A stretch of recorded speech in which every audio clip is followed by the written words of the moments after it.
दोस्तों, मेरा नाम मेवांशा है।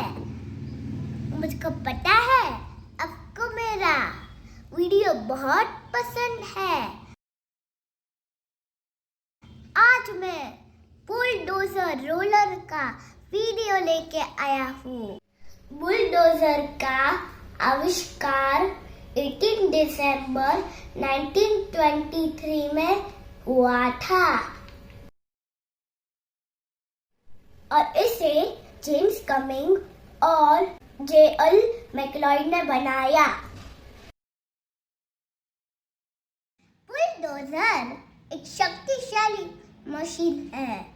वो जमीन को समतल करने और मिट्टी को हटाने के लिए होता है।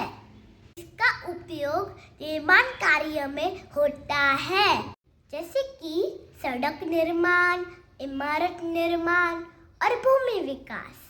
बुलडोजर की मदद से बड़े और भारी काम आसानी से हो जाते हैं।